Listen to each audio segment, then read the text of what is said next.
give me your best insurance agent's pose. 1, 2, 3.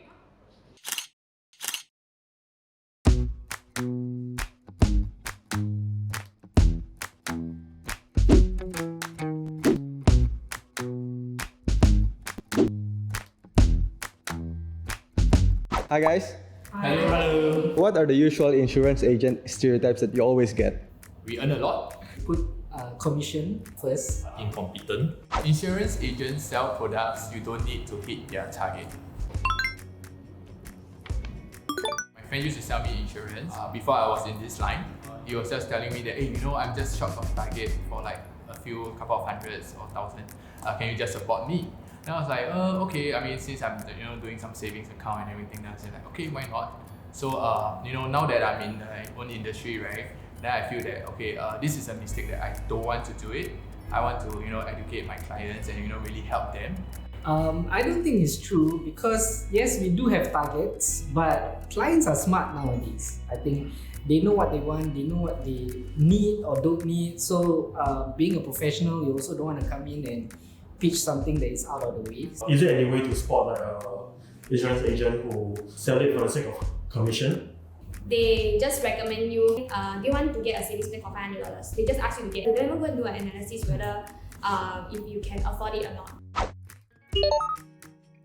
Yeah. I think it's like people will remember bad things really easily, but not on the good stuff. Young insurance agents always quit halfway and abandon their clients. This is a stereotype that I have faced in the early stages of my career. And just going on to statistics as well, I think beyond a stereotype, this probably could be considered a fact to a certain extent because I know attrition rates are very, very high in this industry, first 3 years, first 5 years. Usually you observe and notice that those that last beyond a certain time frame or age in the industry, they usually go all the way because it's actually a very rewarding and fulfilling career as well. Answer false because I feel that nowadays the insurance agents are getting younger also and they're getting more successful also. So to a certain extent, this may not be true, but of course I get it. There are experiences that I face where some clients tell me their insurance agents go missing, they can't contact them. That's where the abandonment comes in. What do you think are the factors why people stay longer and why people leave halfway?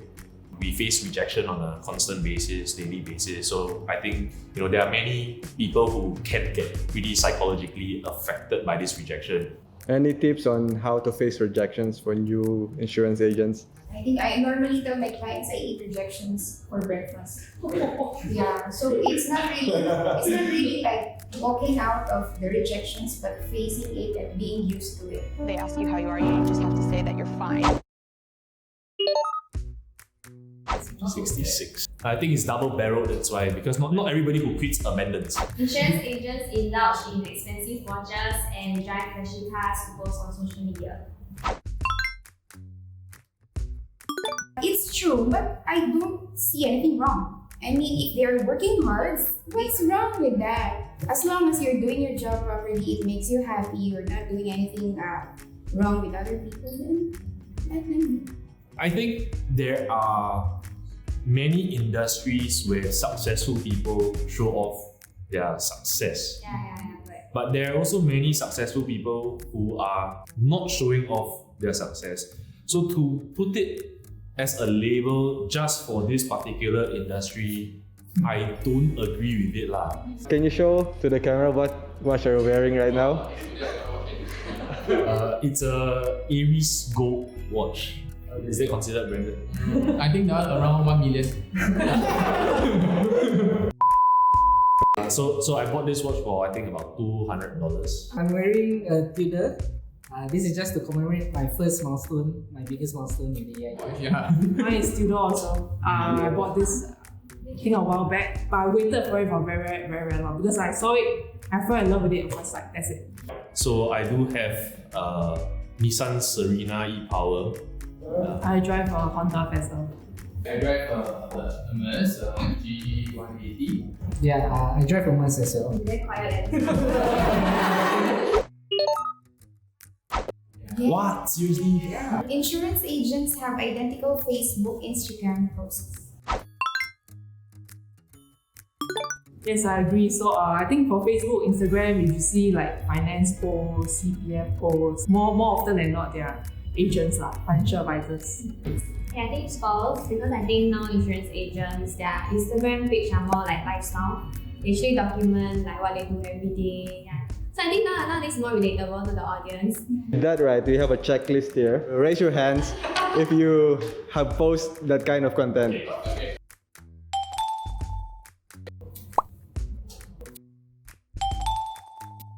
I never achieved top before, that's why.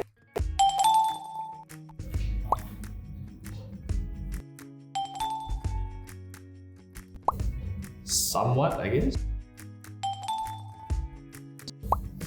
Somewhat. I think we're just not creative people. I think we are in a very stereotypical profession. Everything is yes on. Insurance agents see every friend as a prospect to catch up with. Personally, I don't see every friend as a prospect to catch up. If I want to just go straight to the point and ask, I feel that's the best way. Yeah, I mean, even now, for newcomers that come in, training and all, I don't think we use this catch-up phrase anymore. I think definitely because when you start out, you don't know anyone, right? So you hang out with these people, so they are more likely to actually sit down and listen to you. So, but then again, I think it's good to be transparent. Yes, I agree because immediately right after I joined the industry, I really reached out my phone and contacted all my friends, and I'm very lucky and very blessed because most of them are very supportive. Like last week, I just went out with a friend, like just really went out with a friend just to really just have a meal, Then he asked me like, do you want to submit anything? Then I was like, what? Because he said like, oh, I know you're insurance, right? And I said, yeah. But then I said, I'm not here to sell you anything. So I think everyone sees it that way, you see. Yeah. Expected lah. Yeah, expected. Anyone can be an insurance agent even if they don't know what to do. I think, because if you ask any of us, we all come from different backgrounds. So anyone can start out as an insurance agent. It's more of how long can you last after that? How much do you believe in the work that you're doing? There are certain minimum requirements, so it's not just anyone. MAS does set entry requirements for us to enter the industry. The second part, even if they don't know what to do, I think that every successful consultant has a clarity of purpose and they know exactly what they are doing. You have to be actually mentally and emotionally prepared, and we have to keep studying. Also, we have a lot of assessments and seminars to attend. Do some people actually fail the training? Yes. Yes, of course. Yeah, I mean, like for entry exams, I do know of many people who actually complain, wow, he's 7th time really still cannot pass. Yeah.